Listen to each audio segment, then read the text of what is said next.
एक कहता है, और जी हाँ आज भी यानी मिलियन बल्कि बिलियन बल्कि मैं कह चुका हूँ ट्रिलियन डॉलर मारूफ इस्तिलाह में यही सवाल है कि अगला आर्मी चीफ कौन होगा। ग़ालिबन पाकिस्तान शायद उन चंद मुल्कों में होगा या शायद वाहिद हो जहां आर्मी चीफ को इतना डिस्कस किया जाता रहा। उसका सबब यह है कि जनरल ज़िया-उल हक़ और जनरल परवेज़ मुशर्रफ और फिर जो पास में जनरल रहे उनके सबब आर्मी को कलीदी हैसियत हासिल है। नया आर्मी चीफ कौन होगा?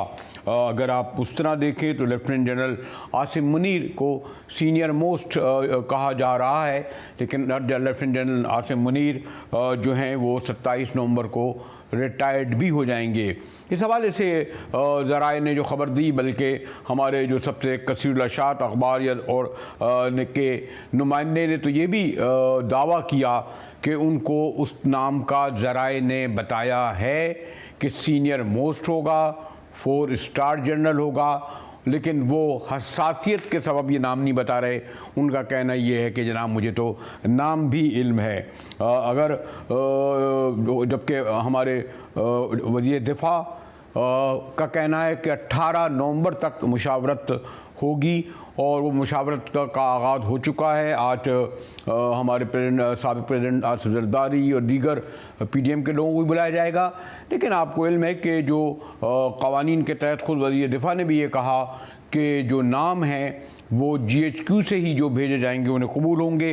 अगर उस तरह लिस्ट देखें तो जैसे मैंने कहा लेफ्टिनेंट जनरल आसिम मुनीर जो सीनियर मोस्ट हैं, लेकिन 27 नवंबर को रिटायर्ड होंगे। लेकिन अगर उससे कबल प्राइम मिनिस्टर को ये पार्लियामेंट इख्तियार दे चुकी है कि वो नॉमिनेट करें और वो यकीनन उनकी मुद्दत 3 साल होगी। फिर लेफ्टिनेंट जनरल साहिर शमशाद का नाम आ रहा है, फिर lieutenant general Azhar Abbas, lieutenant general Numan Mahmood, lieutenant general Faiz Hameed और लेफ्टिनेंट जनरल मोहम्मद आमिर। इसमें भी यह है कि जो मैंने 6 नाम हैं, इनमें आर्मी चीफ को ये सावदीद हासिल होती है कि वो इनमें से कितने लोग नाम जो है वो शॉर्ट लिस्ट करके प्राइम मिनिस्टर को बनाए और फिर प्राइम मिनिस्टर। लेकिन खैर इससे हटकर भी रिवायत ये जिस पर मैं गुफ्तगू करूँगा, मतीन हैदर हमारे ब्यूरो चीफ हैं, बाखबर हैं इन तमाम डेवलपमेंट से। फिर लेफ्टिनेंट जनरल नईम लोधी साहब को भी मैं ज़हमत दूंगा और जनरल मुस्तफ़ा को भी। इससे पहले कि आगे जी मतीन हैदर एक निजी अखबार के एक सहाफ़ी ने तो दावा किया है कि जनाब उनका नाम तक आ गया। आप कहते हैं जी PDM को भी इत्तेहादियों को भी मशवरे में लिया जाएगा। तीसरे वज़ीर दिफा ये कहते हैं कि नहीं जनाब GHQ जो नाम लेगा वही भेजेंगे, तो प्राइम मिनिस्टर की जवाबदीद है। फिर एक और मैं आपसे डिस्कस कर चुका हूँ कि जो पास्ट में पार्लियामेंट को भी इसमें हम लेके आ चुके हैं। और अब ज़्यादा अहम बात या बुनियादी सवाल ये है मतीन हैदर, जो ये कहा जा रहा है कि आर्मी एक्ट 1952 में तब्दीली लाई जा सकती है, तरमीम लाई जा सकती है, जिसके बाद वो एक तरमीम के ज़रिए जो है वो एक नोटिफिकेशन के ज़रिए नया आर्मी चीफ नामज़द कर सकते हैं। पहले मतीन, फिर मैं लोधी साहब को भी ज़हमत दूंगा। जी मतीन हैदर। जी मतीन। बहुत शुक्रिया बरेलवी साहब। बिस्मिल्लाहिर्रहमानिर्रहीम। बिल्कुल ये इस वक्त आर्मी चीफ का जो पाकिस्तान में तैनाती है, बिल्कुल आपने कहा कि $1 ट्रिलियन सवाल बन चुका है। और अभी आपने जिस अखबार का जिक्र किया, देखिए अभी समरी चली ही नहीं तो अखबार का ये रिपोर्टर कैसे कह सकता है कि नाम उनके पास आ गया है। ये उसी तरह वो जो नाम इस वक्त गर्दिश कर रहे हैं कि सीनियर मोस्ट ये हैं और समरी में इतने नाम होंगे मोस्ट प्रॉबेबली, लेकिन समरी अभी तक तहरीरन चली ही नहीं। आपका ये कहना सही है कि जो आपने वज़ीर दिफा को कोट किया कि समरी जो है वो उस समरी में नाम जो GHQ है वो देगा डिफेंस मिनिस्ट्री को, सेक्रेटरी डिफेंस के सिग्नेचर से ये नाम जाएंगे। चूंकि 2 अपॉइंटमेंट्स होनी है तो 5 नाम हो गए। अगेन 2 अपॉइंटमेंट्स हैं, chairman joint chief of staff committee की है और आर्मी चीफ की। अगर सिर्फ आर्मी चीफ की हो तो 3 नाम जाते हैं। चूंकि chairman chairman joint chief of staff committee और आर्मी चीफ की अपॉइंटमेंट होनी है। 5 नाम आएंगे, 5 में से फिर 2 पिक होंगे और बिल्कुल इसमें समरी जब तक चलती नहीं तो किसी अखबार का ये दावा कर लेना कि उन्हें नाम पता चल गया है, वो तो नाम आपको भी मालूम है, आपने अभी अपने प्रोग्राम में कहा। ये तो खैर ये तो एक लेफ्टिनेंट जनरल आसिम मुनीर जो है वो सर-ए-फहरिस्त आते हैं। मतीन इस लेवल पर खबर, बहरहाल इसको तो मारूफ इस्तिलाह में लीक ही कहा जाएगा, जैसे पहले कि अगर उन तक नाम आ गया है तो वो तो बहरहाल मैं इससे ज़्यादा कुछ नहीं कहूँगा, हमारे ब्रदर दोस्त हैं। नहीं मोदी साहब, मतीन हैदर साहब जो बता रहे थे और अभी मैंने कहा ना, अफवाहें क्या खबरें जो हैं शायद सुर्खियाँ बन रही हैं आर्मी चीफ के बारे में, सबसे बड़ी खबर बन गई है। तो नाम तो फाइनल प्राइम मिनिस्टर ही करता है ना, उसकी जवाबदेही होती है कि वो नॉमिनेट करे। और फिर कायदा ये है, पहले सुना था कि जनाब जो आर्मी चीफ जो है GHQ है वो शॉर्ट लिस्ट करता है, जैसे 6 नाम है उनमें 3 या 4 या 5 या 2, और वो जाती है और प्राइम मिनिस्टर उसी का करने का पाबंद होता है या करता है। जी नईम लोधी साहब। बिस्मिल्लाहिर्रहमानिर्रहीम। आप सही कह रहे हैं कि हम हर चीज को खामखा पॉलिटिसाइज करने की कोशिश करते हैं, वरना ये तो बात बिल्कुल यहाँ है कि लिस्ट जो है वो GHQ की तरफ से जानी है और GHQ भी कोई अपनी मर्जी से वो लिस्ट नहीं भेजेंगे। आर्मी चीफ ये देखेंगे कि जो सीनियर मोस्ट क्वालिफाइड हाजिर सर्विस लोग हैं उस दिन उनकी लिस्ट जाएगी और वो फिर प्राइम मिनिस्टर का प्रेरोगेटिव है कि उनमें से जिसको भी वो सिलेक्ट कर लें। और दूसरी बात यह है कि वो सारे बड़े प्रोफेशनल्स होंगे, सारे मुहब्बे वतन अल्लाह ताला के फजलो करम से, तो कोई ऐसा प्रॉब्लम नहीं है कि जी अगर वो हो गए तो क्या होगा, अगर दूसरे हो गए तो क्या होगा। तो ये जो मुख्तलिफ क्या सराइयाँ हो रही हैं कि जी उनका झुकाव उस तरफ है और किसी का झुकाव उस तरफ है, ये बिल्कुल खाम ख्याली है और ऐसा कभी नहीं होता। आर्मी का चीफ जो है वो एक मजा हुआ प्रोफेशनल, अपने बिरते पे प्रमोट हुआ 3 स्टार जो है वो कंसिडर होते हैं आर्मी चीफ के लिए, और वो पाकिस्तान का इंटरेस्ट देखेंगे और वो आर्मी का इंटरेस्ट देखेंगे और वो किसी के नहीं होंगे। तो ऐसे वक्त में खामखा चेंजेस वगैरह करना लॉ में या कुछ और इस किस्म के काम कोई कुछ भी करने की जरूरत नहीं है। सीधी जो लिस्ट आए GHQ से, उसमें से जो आपका दिल करे उसके ऊपर आप टिक कर दें। और जनरल साहब, वैसे तो मैं चाह रहा था कि उसके बाद फ़ौरन एक ज़रा मुश्किल आपसे सवाल करता, लेकिन पहले मतीन की तरफ चला रहा हूँ। अगर बात इतनी सादा और साफ़ होती, बहरहाल हमारे यहाँ एडवेंचरिज्म हुआ है, मार्शल लगे हैं, मुहिम जुई हुई है, बाईपास भी किया गया है मतीन हैदर, इसलिए उसूली तौर पर तो जो तरीका यही था कि सीनियर लिस्ट का, लेकिन इसीलिए ये आप भी सारी दुनिया में रहे क्या, और दुनिया में किस तरह आर्मी चीफ की तकरीर इतनी बड़ी खबर बनती है। हमने सुना कि पड़ोसी मुल्कों में तो सिक्योरिटी दिफा जो है वो आर्मी चीफ को बुलाता है बाकायदा, और बाकी तीनों सरबराहों को वो बैठते हैं, उनके पास कैप उतार के बैठना पड़ता है, फिर जाते हैं वो प्राइम मिनिस्टर ये जगह। ऐसे ही है ना मतीन हैदर? जी बिल्कुल मुजाहिद बरेलवी साहब, और पाकिस्तान के भी जो मिनिस्ट्री ऑफ डिफेंस के रूल्स हैं, और जनरल लोधी साहब इसकी यकीनी तौर पे तस्दीक करेंगे, अभी भी जो रूल्स ऑफ सर्विस हैं उसके मुताबिक तीनों सर्विसेज चीफ वजारत दिफा के मातहत हैं, यानी सेक्रेटरी डिफेंस रहे हैं लोधी साहब, इस बात की वो यकीनी तौर पे तस्दीक करेंगे। लेकिन चूँकि सिचुएशन ऐसी बन गई है जिसकी तरफ आपने बिल्कुल इशारा किया है कि यहाँ पे टेक ओवर्स होते रहे, फिर अफगानिस्तान की वॉर, फिर काउंटर टेररिज्म, दहशत गर्दी के ख़िलाफ़ जंग, ये तमाम तर चीज़ें ऐसी कॉम्प्लेक्स सिचुएशन, सिक्योरिटी सिचुएशन से पाकिस्तान गुजरता रहा।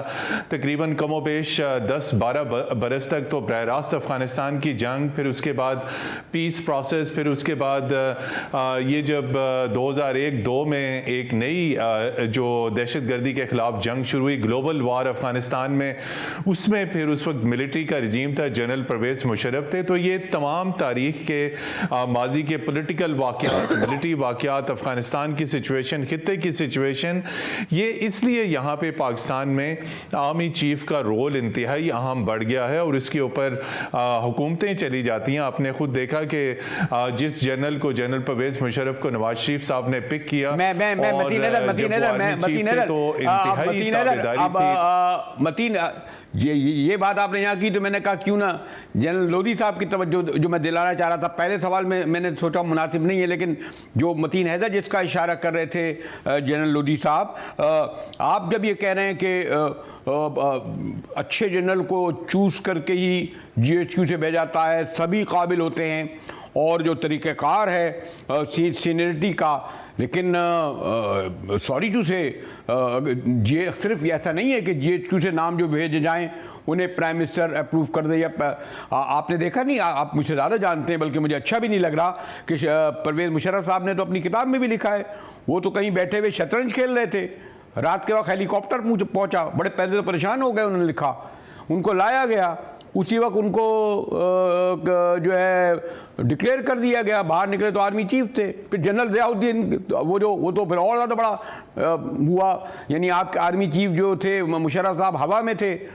और प्राइम मिनिस्टर हाउस बुलाया गया। ये भी सुना है, मतीन हैदर तस्दीक करेंगे कि वो शायद पिंडी में जो बिकते हैं बाजार पे 2 रुपए के फीते वो लगाए गए थे। तो ऐसी तो हिस्ट्री नहीं है, हमारे सामने है ना ये। मियाँ नवाज शरीफ ने दोनों आर्मी चीफ बाईपास करके, ज़ियाउल-हक तो कर चले छोड़े भुट्टो साहब को, ये किया ना इन लोगों ने। मियाँ साहब ने 1 बार नहीं 2 बार नहीं, इसीलिए शायद ये सवाल बहुत बड़ा जो है मिलियन बिलियन डॉलर बन रहा है कि कहीं उनके भाई कोई इस तरह का फैसला तो नहीं लाएंगे। जनरल लोधी जी, आपने ठीक कहा कि जब भी किसी ने ऐसी कोशिश की कि ये समझकर आर्मी चीफ को सिलेक्ट किया कि ये मेरे साथ ज़्यादा इनका रेपो है, या तो आपने देखा कि जुल्फ़िकार अली भुट्टो साहब ने ज़ियाउल हक साहब को किया था, फिर क्या हुआ, और नवाज शरीफ साहब ने तो कई लोगों को किया, एक तो बैकफायर ही हो गए, चीफ मुकर्रर ही नहीं हो सके, फिर जिनको किया परवेज़ मुशर्रफ साहब को, वो भी सबके सामने है। तो हमें तारीख से सबक सीखना चाहिए और हमें ये मालूम होना चाहिए कि आर्मी एक बहुत ही प्रोफेशनल अदारा है। यहाँ पर जो 3 स्टार प्रमोट होकर आते हैं वो बहुत कॉम्पिटेंट लोग होते हैं और कोई ज़्यादा उनमें फ़र्क नहीं होता। तो उस लिहाज से वो ठीक है, वो प्रेरोगेटिव है कि आप उनमें से जिसको मर्जी कर लें, लेकिन कोई ऐसा इंप्रेशन देने की कोशिश नहीं है करनी चाहिए कि जी ये मशावरत हो रही है, जी हमारे साथ कौन बेहतर होगा और उनके साथ कौन बेहतर होगा। ऐसा कोई बात नहीं है, ऐसा कोई काम नहीं है। पहले भी करके देख लिया, कोई फायदा नहीं हुआ, अब भी अगर कुछ इस किस्म का काम करेंगे बेफायदा होगा, तो बेहतर यही है कि जैसे रूल्स रेगुलेशन कॉन्स्टिट्यूशन लॉ कहता है, जो मौजूदा है, इसमें तरामीम किए बगैर इसके मुताबिक चले तो मेरा ख्याल बहुत अच्छे रह जाएंगे साहब। जी जनरल साहब, मुझे वक्फे की तरफ जाना पड़ा, लेकिन बस एहतराम ये तो है ना, मतीन हैदर भी अच्छी तरह जानते हैं कि तारीख से सबक ना हमारे सियासतदानों ने सीखा, ना तारीख से सबक हमारे मिलिट्री लीडरशिप ने सीखा। मुतय्यन जो मुद्दत होती थी 3 साल की या 4 साल की, आपने देखा होगा किस तरीके उसको बार बार बाईपास किया जाता रहा बहुत जानिब से सिविल मिलिट्री लीडरशिप से। मज़ीद गुफ्तगू करेंगे ब्रेक के बाद, हमारे साथ रहिएगा।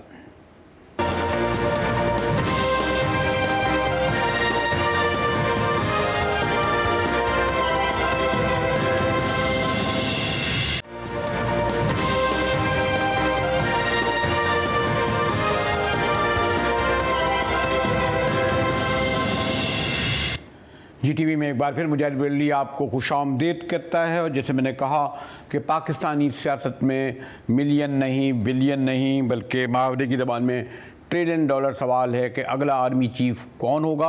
और उसका सबब यह है कि बहरहाल बदकिस्मती से पाकिस्तान की सियासी तारीख़ में उसे कलीदी हैसियत हासिल हो जाती है। हमारे अपने सीनियर कॉरेस्पॉन्डेंट मतीन हैदर जो दिफा और ख़ारजा पर गहरी उमूर रखते हुए तो हैं ही, और मैंने जनरल रिटायर्ड ग़ुलाम मुस्तफ़ा साहब को ज़हमत दी है। जी जनरल साहब, शुक्रिया, एक तो आपने वक्त निकाला। यानी इंतहाई एक बाखबर हमारे अखबार जब ये ख़बर दे, और आज बड़ी सुर्खी से लगी है कि नए आर्मी चीफ की तकर्री से का जो जिक्र हो रहा है, उससे पहले एक आर्मी एक्ट 1952 में कहा जा रहा है कि तरमीम की जाएगी, और जिसके बाद प्राइम मिनिस्टर एक नोटिफिकेशन के ज़रिए कह देंगे कि जी फ़लाँ प्राइम मिनिस्टर होगा। तो जब 2020 में, आपको इल्म है मुझसे ज़्यादा, पार्लियामेंट आर्मी एक्ट में तरमीम करके पहले ही वज़ीर आज़म को मुद्दत मुलाज़मत में तोसी देने का इख्तियार दे चुकी है, जैसा कि हमारे जनरल कमर बाजवा को मिला। अब क्या तरमीम ये जो बात हो रही है, महज जबकि हफ्ता भी नहीं रहता जो लाने की। देखिए, बदकिस्मती ये है कि एक ऐसा ओहदा तो पाकिस्तान में भी और वैसे भी इंटरनेशनल भी एक लीडी ऐसी रखता है, उसको हमने एक तमाशा बना के रख दिया है। अफसोसनाक चीज़ है, जो सीनियर ऑफिसर्स इस लाइन में है सबको किसी न किसी तरीके से हमने कंट्रोवर्शियल बना दिया है। अभी जो कानून बन रहा है, एक उसका जो मैं भी पढ़ रहा था, सुबह से देख रहा हूँ इसको मैं, एक इम्पैक्ट तो ये लगता है कि पर्सनल स्पेसिफिक कानून बन रहा है ये। नंबर 2, वज़ीर आज़म अगर खुद अपने स्वाबीद पे इस किस्म की एक्सटेंशन देना शुरू कर देंगे तो फौज के अंदर एक बड़ा गलत किस्म का तासर शुरू हो जाएगा। फिर जो भी चाहेगा वो कोशिश करेंगे कि हम चीफ आर्मी स्टाफ को या आर्मी के इंस्टीट्यूशन को बाईपास करके हम वज़ीर आज़म के साथ या हुकूमत के साथ ताल्लुकात बेहतर बनाएं और हमें मौका शायद मिल जाए इस चीज़ का।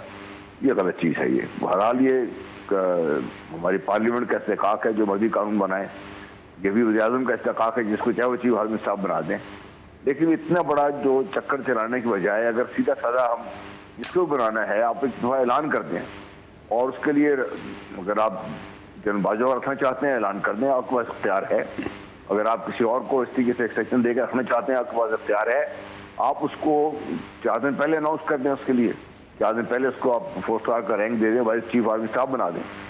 इस किस्म की चीज़ें बहुत सारी हो सकती हैं, लेकिन जब आप इस किस्म की कानून साजी करते हैं और आज के हालात में जहाँ पर ऑलरेडी इतनी कंट्रोवर्सी बन चुकी हुई है, तो फिर ये तासुर मजबूरी तौर पर ये जाता है कि हुकूमत किसी तरीके से अपना चीफ लाना चाहती है, पीपल्स पार्टी अपना चीफ लाना चाहती है, पीटीआई अपना चीफ लाना चाहती है। चीफ तो पाकिस्तान आर्मी का होगा, लेकिन जो भी बनेगा। नहीं, लेकिन जनरल साहब जब मतीन हैदर खबर है, और आज नहीं, अभी एक चंद दिन पहले एक और खबर छपी मतीन हैदर, और वो भी कोई मोतबर अखबार ने दी, और उसमें इवन जनरलों के साथ ये भी कह दिया गया कि फ़लाँ जनरल फ़लाँ जमात से इंक्लाइंट हैं, उससे अगले क्लाइंट हैं। इलेक्ट्रॉनिक का तो पता नहीं, हम तो प्रिंट के आदमी थे। प्रिंट में मतीन हैदर ये कहा जाता है कि जब कोई खबर आ जाए तो 24 घंटे बाद उसकी तरदीद आनी चाहिए, वरना ये समझा जाएगा वो खबर दुरुस्त है। क्यों मतीन हैदर ऐसे ही है ना, जो 2 दिन पहले स्टोरी आई उसमें इसी तरीके से नाम दिए गए, और अब आज एक अखबार ने दावा कर दिया जिसकी तरदीद नहीं आई कि मुझे तो नाम भी पहले से पता चल गया है मतीन हैदर। बिल्कुल, उसमें 12 घंटे या 24 घंटे में अगर उस खबर के बाद तरदीद ना आए तो फिर यही समझा जाता है कि खबर सही है। ठीक। और जिस तरीके से ये कहा गया है कि हमारे पास नाम मौजूद है, लेकिन मामले की हसासियत को मद्देनज़र रखते हुए अभी हम इस नाम का इंकशाफ नहीं कर रहे। तो मैंने पहले भी ये कहा था कि समरी चले बगैर नाम आ जाना और नाम फिर लीक कर देना, जैसे बरेलवी साहब आपने कहा कि एक इंतहाई अहम लीक है, अगर तो नाम उनके पास है और ये आला तरीन सतह पर यानी पावर कॉरिडोर में ये नाम डिस्कस हुआ है, तो फिर ये यकीनी तौर पे लीक है। लेकिन अभी मैंने आपको ब्रेकिंग न्यूज़ ये दी थी कि वज़ीर आज़म शहबाज शरीफ की जानिब से PPP के को चेयरमैन और चेयरमैन को मैसेजेस भिजवाए गए, मशावरत के लिए मौलाना फजलुर रहमान को भिजवाए गए, तमाम तर जो हुकूमत के इत्तेहादी हैं उनको मुशावरत के लिए पैगामात भिजवाए गए। तो अभी ये मुशावरत अगले 48 घंटे तक मुकम्मल होगी, और फिर उसके बाद जिस तरह के वज़ीर दिफा ने कहा कि 19 नवंबर को गवर्नमेंट इसके ऊपर समरी इनिशिएट करेगी, उस वक्त तक फीडबैक अभी किसी भी जनरल का सीनियरिटी के एतबार से आसिम साहब यकीनी तौर पे सरे फहरिस्त हैं। जी जनरल साहब, आपने सुना, लेकिन सॉरी टू से कि यानी अब मौलाना फजलुर रहमान, आसिफ अली जरदारी वो बैठेंगे, मुशावरत करेंगे, डिस्कस होंगे। वैसे ही आजकल PM हाउस में जो है यानी अगर आपस में PM अपने सेक्रेटरी से बात करता है तो बाहर चली जाती है, जैसे वो एक दावा कर रहा है। तो अब यानी इतने हमारे यानी पाकिस्तान, एशिया क्या वर्ल्ड में पाकिस्तान की आर्मी का जो वक़ार है, यहाँ के जनरलों का जो वक़ार है, उसको हम लोग और मैं सॉरी टू से मतीन हैदर तो बहुत सीनियर आदमी है इस हवाले से, किसी सहाफ़ी में इतनी जुर्रत नहीं है कि वो इस तरह की खबर दे जब तक कि खबर ये लीक ना की जाए civil military high profile personality की जानिब से। जनरल मुस्तफ़ा, देखिए, इस्तेकाक तो प्राइम मिनिस्टर का है, जिसको चाहे चीफ बनाए उसका, और अगर खबर लीक की, क्योंकि आर्मी चीफ या आर्मी हेडक्वार्टर का इसमें सिर्फ इतना ही काम है कि जो लिस्ट है सीनियरिटी के मुताबिक वो वज़ीर दिफा को भिजवा दी जाती है, आगे चली जाती है। आगे क्या होता है वो वज़ीर आज़म का इस्तेकाक है। तो अगर कोई फैसला हुआ, लेकिन ऐसा भी नहीं हुआ जनरल साहब, सॉरी टू से, मैं इसलिए आपसे ये कह रहा हूं कि ऐसा भी नहीं हुआ माजी में। मैं पहले भी अभी लोधी साहब से बात कर रहा था कि मुशर्रफ साहब तो शतरंज खेल रहे थे, कह रहे थे मुझे तो पता ही नहीं, और फिर अली कुली खां तो जिंदगी भर नहीं भूले इस बात को। फिर जो दूसरे जनरल ज़िया का वो भी जिस तरह रखा गया वो भी आपके सामने है। मैं यही कह रहा हूँ ना कि वो तो फिर जिन्होंने बनाना है बिल्कुल इनके नाम समरी में नहीं थे, out of the summary pick किया गया था। जी देखिए जी, मैं वही अर्ज करूँ ना आपका कि प्राइम मिनिस्टर का इस्तेकाक है, जिसको चाहे वो बना लें 8 या 10 अभी। जब आप देखिए जलटेका को जब बनाया गया तो वो तो सुपरसीड हो चुका, वैसे उनको दोबारा उठा के बनाया गया उसके बाद। ये तो पाकिस्तान फौज में हुआ है। इसमें मैं जो अर्ज कर रहा हूँ ना ये कि फैसला चूंकि GHQ में नहीं होना, फैसला ये प्राइम मिनिस्टर हाउस में होना है, इसलिए अगर कहीं खबर को लीक हो रही है तो प्राइम मिनिस्टर हाउस से हो रही है। जहां तक कि ताल्लुक रहा कि भाई कौन सा किसकी तरफ इंक्लाइन है, तो ये पर्सनल इंफॉर्मेशन लोग देते रहते हैं, पर्सनली जो भी कोई ओपिनियन बनाए वो बनाए, लेकिन जब आप एक इदारे के सरबराह के तौर पर बैठते हैं तो फिर आप वाहिद आदमी नहीं है कि फैसला करने वाले। नहीं, लेकिन जनरल उसमें तो वो ये कह रहे हैं कि जनाब GHQ की तरफ से जो नाम दिए जाएंगे उन्हीं में से एक हम सिलेक्ट करेंगे, ये वज़ीर दिफा कह रहे हैं एक तरफ। और ये कायदा भी शायद हमने सुना यही होता था कि GHQ 3 या 4 5 नाम शॉर्टलिस्ट करता था। अब तो प्राइम मिनिस्टर, मैंने कहा ना, रातों रात एक आदमी को बुला लिया करते थे पास में इनके बड़े भाई, और निकाल दिया करते थे या रख लिया करते थे। इसलिए आज हम डिस्कस कर रहे हैं इतना ओपनली। देखिए जो प्रोसेस है ना, मेन प्रोसेस तो ये है कि वज़ीर दिफा कहते हैं ये अपने लिस्ट भिजवा दें, आपके 4 5 6 7 हैं, इसमें GHQ किसी भी नाम को निकाल नहीं सकता। सीनियरिटी के लिहाज से जितने रिक्वायरमेंट होगी मिनिस्ट्री डिफेंस को 4 5 6 वो नाम भिजवा दिए जाएंगे, आगे मिनिस्ट्री डिफेंस भेज देगी प्राइम मिनिस्टर के पास। ये तो नॉर्मल प्रोसीजर है। तो यहाँ तक ताल्लुक ये है कि जब आपने जनरल मुशर्रफ का हवाला दिया, वो जो कुछ हुआ था वो इंतहाई गैर मामूली हालात थे। जब जनरल जाहिर क़यामत ने इस्तीफा दे दिया तो उसके बाद शायद ऑलरेडी इनके ज़हन में था, उन्होंने लिया गया इस्तीफा। जी हाँ, लिया गया इस्तीफा, जनरल जाहिर क़यामत इस्तीफा लिया गया जी, इस्तीफा लिया गया। तो जब वो हो गया तो उसके बाद गैर मामूली हालात पैदा हो गए। इस सूरत में मेरा ख्याल, जो मुझे जो इत्तलात थी मैं सर्विस में दावत होकर कि इन लोगों ने पहले ही फैसला कर लिया हुआ था कि किसको बनाना है इन्होंने।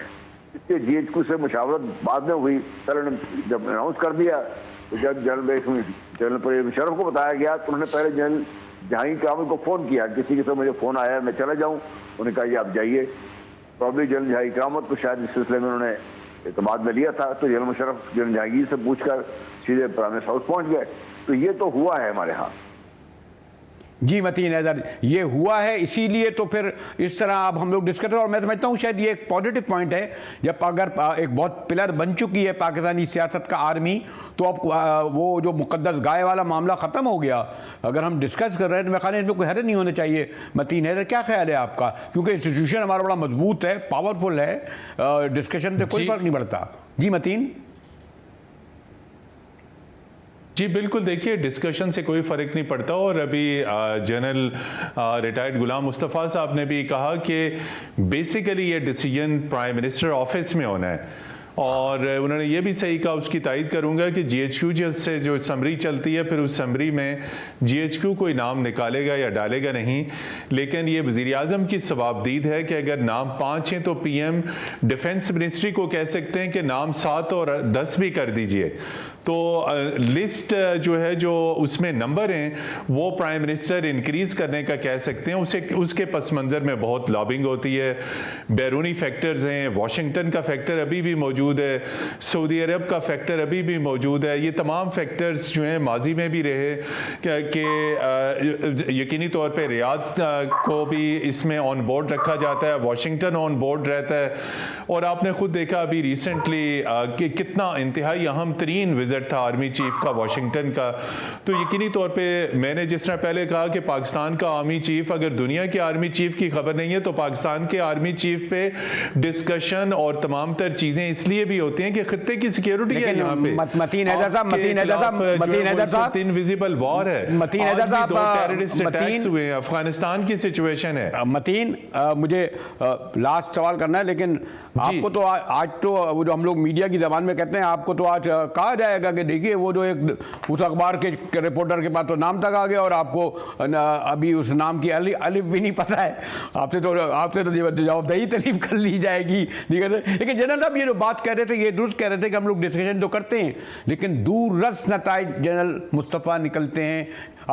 भुट्टो साहब लेके आए अपना, फिर वो ब्रूटस बने ना, उनका फांसी पे ही चढ़ा दिया उन्होंने उनको। फिर मियाँ साहब के साथ क्या हुआ, हथकड़ियाँ ही लगा दी उन्होंने। तो ये जो डिस्कशन थी ये तो ठीक है, लेकिन तैनाती के फिर कितने ख़तरनाक संगीन नतीजे हमारे सामने, आज ही की तो तारीख है ना ये जनरल मुस्तफ़ा। जी बिल्कुल सही आपने सुनाया, ये तो हमारी तारीख है, हम इसको ला सकते नहीं है इसको, और हमें इससे सबक सीखना चाहिए।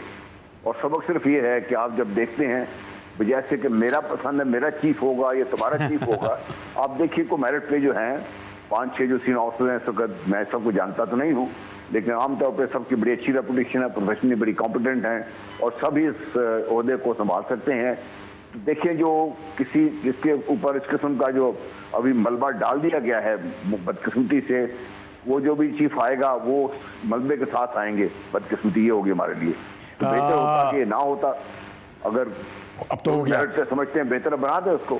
आपसे पहले जनरल मुस्तफ़ा, आपसे पहले जनरल नईम लोधी भी ये कह रहे थे कि तारीख से सबक सीखना चाहिए। आप दोनों का शुक्रिया अदा करते हुए बहरहाल ये ज़रूर कहूँगा कि यही तो बदकिस्मती है कि सिविलियन हो या मिलिट्री लीडरशिप, तारीख से बहरहाल नहीं सीखती, तारीख बार बार उन पर दोहराती है। मैं दोनों अपने मोहतरम मेहमानों का शुक्रिया करते हुए इजाज़त लूँगा कि एक और मीडिया के हवाले से बड़ा अफसोसनाक अमर है, और मैं इसमें मीडिया की शफ़ाक़ी भी कहूँगा कि एक अखबार बाकायदा तफसील से जब किसी सहाफ़ी जो अरशद शरीफ की शहादत हुई उसका ये लिखे, उसके नाखून कैसे खींचे गए, उसके चेहरे के साथ क्या किया गया, उसके सर में क्या किया गया, गुफ्तगू करेंगे इस पर एक ब्रेक के बाद कि अभी तक उसकी शहादत के बारे में कोई भी क्लू नहीं मिल सका। हमारे साथ रहिएगा।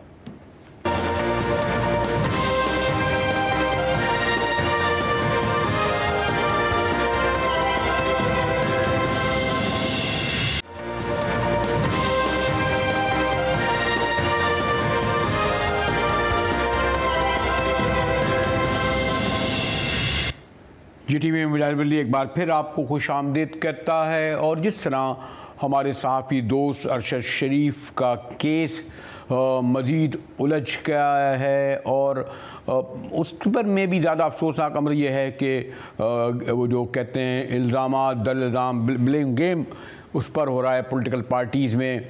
और उससे ज़्यादा मुझे अफसोस इस बात का है कि हमारा ख़ास तौर में एक अखबार की रिपोर्टिंग पढ़ा था इंतहाई शफ़ाक़ी से, काश उनसे ये पूछा जाए कि उनका बेटा भाई बाप अगर होता तो वो रिपोर्टिंग इस तरह कर रहे होते कि उसके खोपड़ी नहीं थी तो और नाखून नहीं थे तो चेहरे के साथ क्या नहीं था। और सॉरी जिससे मुझे अफसोस हुआ मीडिया के शफ़ाक़ाना रिपोर्टिंग पर। मुर्तज़ा अली शाह इंतहाई बाखबर हमारे सहाफ़ी हैं, क़याम लंदन में होता है लेकिन इसकी रिपोर्टिंग के लिए कीनिया में मौजूद हैं काफ़ी अरसे से। उनकी इन्वेस्टिंग रिपोर्ट बड़ी मोतबर ठहराई जाती है और उन्होंने मेरे लिए वक्त निकाला। मुर्तज़ा थैंक यू, अरसे से लंदन आना नहीं हुआ लेकिन आपने मेरे कीनिया में होते हुए लिए मेरा वक्त निकाला। तो आप जो रिपोर्टिंग कर रहे हैं तो क्या हम ये चीज़ इस्टेब्लिश हो रही है कि एक साजिश के तहत जो है अरशद को शरीफ को शहीद किया गया या फिर कोई एक्सीडेंट था? कुछ ये तासुर दिया जा रहा है, अभी तक कुछ सामने नहीं आ रहा। मुर्तज़ा जी बरेलवी साहब, अभी तक की जो इन्वेस्टिगेशन सामने आ रही है इस हवाले से बहुत सारे सवालात हैं जिनके जवाब सामने आना ज़रूरी है। जो अभी तक की एक जो बड़ी सस्पिशन है वो यही है कि अरशद शरीफ का क्या उनका कत्ल हुआ या कि रोड एक्सीडेंट था। अभी तक के जो शवाहिद सामने आए हैं और जो अभी तक सबसे पहले जो पुलिस की मुख्तलिफ कॉन्ट्रडिक्शन सामने आई हैं वो ये जाहिर करती हैं कि एक्चुअली जो पुलिस ने जो कहा था कि रोड एक्सीडेंट और मिस्टेकन आइडेंटिटी है, ये बात अकल को समझ में नहीं आती। और ये बेस करता है उस एविडेंस की बुनियाद पे जो हमने वहाँ केन्या नैरोबी का विज़िट किया, वहाँ से तकरीबन एक हफ्ते से ज़ायद वहाँ से रिपोर्ट किया मुख्तलिफ विटनेसेस से, इस पूरे केस से जुड़े हुए जो इन्वेस्टिगेटर्स हैं, विटनेसेस हैं, उनसे जो बातचीत हुई, वहाँ मीडिया से बातचीत हुई। कोई भी बंदा जो पुलिस का वर्जन और जो वकार और खुरम का वर्जन है कि ये मिस्टेकन आइडेंटिटी थी या रोड एक्सीडेंट, इसको कोई बंदा मानने को तैयार नहीं है। अभी तो अरशद शरीफ की जो फैमिली है उन्होंने भी कह दिया है कि अरशद शरीफ को टॉर्चर किया गया गया। उनकी वालदा ने टेलीविज़न पे आकर कहा कि उनको टॉर्चर किया गया। अरशद शरीफ की मिसेस ने जवेरिया सिद्दीकी, उन्होंने अपने एक इंटरनेशनल मीडिया को इस हवाले से उन्होंने बताया कि उन्होंने तो जनरली इस हवाले से बात की, लेकिन उनकी वालदा ने ये कहा। और जो कॉन्ट्राडिक्शंस हैं वो इतनी ज़्यादा हैं कि वो अब टीवी पे बार बार रिपीट हो चुकी है। मैं उन्हें आपको क्या वहाँ पर रिपीट करूँ, लेकिन पूरी जो स्टोरी सुनाई गई है पुलिस की तरफ से इनिशियली, और जो लेकिन मुर्तज़ा एक जो अहम बात है कि वक़ार अहमद के बारे में कहा जाता है बराह रास्त, और इसी तरह खुर्रम अहमद के, और वो यहाँ सॉरी से कराची के थे, हम इन्वेस्टिगेट नहीं कर सके, कीनिया में थे तो को नहीं पता चला पकड़े नहीं गए। अब उनकी क्या जो मरकज़ी किरदार हैं जिनके बगैर शायद ये एक्सीडेंट, ये शहादत जिसको भी आप नाम दें वो नामुकम्मल रहता है, मरकज़ी किरदार हैं, इनके बारे में क्या खबर आपके पास है मुर्तज़ा अली शाह? खुर्रम और वक़ार का वहाँ पे बरेलवी साहब नैरोबी में इनका रियल इस्टेट का बिज़नेस है। इनके बड़े बड़े हाउसिंग स्कीम्स हैं जो इन्होंने वहाँ पर इन्होंने कंप्लीट की हैं। और अरशद शरीफ जब दुबई से केनिया गए तो वो जाकर उन्हीं के पास ठहरे थे। वो जो उनका नैरोबी का फ्लैट है, जो उनकी एक अपार्टमेंट बिल्डिंग है, उसका जो पेंट हाउस है वहाँ पर अरशद शरीफ ठहरे थे। और उन्होंने पूरे वहाँ पर तकरीबन 61 डेज़ उन्होंने वहाँ पर गुजारे। और 62nd डे जो उनकी ज़िंदगी का था उसको वो जो एमोडेम्प उनका जो कैंप है, शूटिंग रेंज है, वहाँ पर गए। और वहाँ जब वो गए और उन्होंने रात गुजारी, और वहाँ से उसकी वापसी पर उस रात उनको कत्ल कर दिया गया। जिस रोड पर उनको कत्ल किया गया, मगादी कैसेरियन रोड है, ये जो शूटिंग रेंज है वहाँ से तकरीबन 1 घंटे की मसाफत पर एक बहुत ही एक कच्चा रास्ता है, पहाड़ियों वाला रास्ता है जिससे गुजरना पड़ता है, और बड़ा मुश्किल रास्ता है। और कैसेरियन मगादी रोड तो एक वो पेव्ड रोड है, वो तो एक प्रॉपर रोड है जहाँ पर पुलिस कहती है कि उन्होंने नाका लगाया हुआ था। नाका वहाँ पर कोई नहीं था। वहाँ पर पुलिस से वैसे ही हमें बताया गया है कि गुजारे के लिए उन्होंने एक आध को पत्थर रखा हुआ था, छोटे छोटे कंकरियाँ टाइप। कोई वहाँ रोड ब्लॉक था तो गाड़ी ना गुजर सकती। रोड ब्लॉक केनिया की पुलिस लगाए, वो स्पाइक्स इस्तेमाल करते हैं रोड ब्लॉक पे, स्पाइक से गाड़ी नहीं गुजर सकती, और अगर गाड़ी गुजरेगी तो उसके टायर बस्ट हो जाते हैं। फिर खुर्रम और वक़ार कह रहे हो, जो खुर्रम जो ड्राइवर था वो कहता है कि वो गाड़ी को तकरीबन 30 किलोमीटर तक एक ऐसे टायर के साथ चला कर ले गया जिस टायर को गोलियां लग चुकी थी, जो टायर बस्ट हो चुका था, ख़त्म हो चुका था। तो ये मुमकिन नज़र नहीं आता। उसकी गाड़ी बहुत अच्छी मेक की गाड़ी है, टोयोटा लैंड क्रूज़र है, लेकिन चूँकि अगर तो 30 किलोमीटर तक और एक अनपेव्ड रोड के ऊपर, एक जो कच्ची पक्की आप रोड उसको कह सकते हो, उसके ऊपर अगर 30 किलोमीटर तक गाड़ी चलती है तो रिम शुक्रिया मुर्तज़ा अली शाह, बहुत बहुत शुक्रिया आपका कि आपने हमारे लिए वक्त निकाला। और मैं जैसे मैंने कहा कि ये केस सुलझने के बजाय उलझता जा रहा है। इसी के साथ ही GTV से मुजाहिद बेली को इजाज़त दीजिए।